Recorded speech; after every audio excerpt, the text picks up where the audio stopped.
देखो क्या कहता है, the refractive index of glass is 1.5, what will be the speed of light in glass.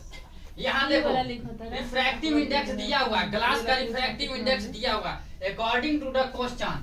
According to the question से देखना है क्या दिया हुआ है, रिफ्रैक्टिव इंडेक्स ग्लास का दिया हुआ 1.5 दिया हुआ है। यहाँ देखो ग्लास का रिफ्रैक्टिव इंडेक्स दिया हुआ है 1.5।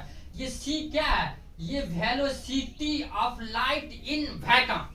वेलोसिटी यानी लाइट का स्पीड जो होती है वैक्यूम में कितना होता है, तो लाइट का स्पीड क्या होता है, यहाँ देखो किस में, वैक्यूम में 3 × 10⁸ मीटर पर सेकेंड। अब क्या कह रहा है, what will be speed of light in glass, यानी ग्लास का स्पीड निकालना है। यहाँ देखो तो इसको शॉर्टकट में क्या लिख सकते हो, वीजी, यानी velocity of glass in glass, यानी लाइट में है। यहाँ देखो वेलोसिटी ऑफ लाइट होगा, यहाँ क्या होगा, velocity of light in glass. अब यहाँ देखो वीजी, शॉर्टकट में इसको क्या लिख सकते हैं, वीजी, यानी velocity of light in glass.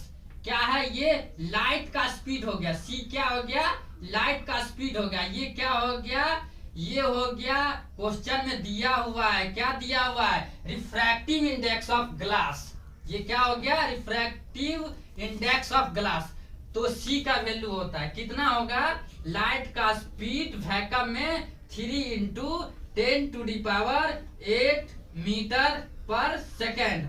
बट्टा में देख लो, यहाँ क्वेश्चन में दिया गया है, क्या दिया गया, रिफ्रैक्टिव इंडेक्स ऑफ ग्लास यहाँ दिया हुआ, देख लो 1.5। अब इसको क्या करेंगे, इसको कैलकुलेट करेंगे, इसको कैलकुलेट करना है। कैलकुलेट का मतलब क्या हुआ, यहाँ देखो 3 × 10⁸ मीटर पर सेकेंड।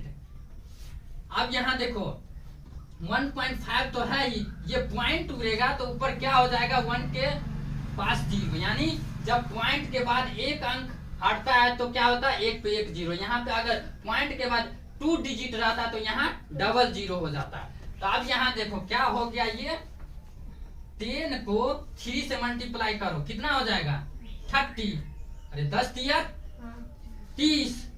अब यहाँ क्या है,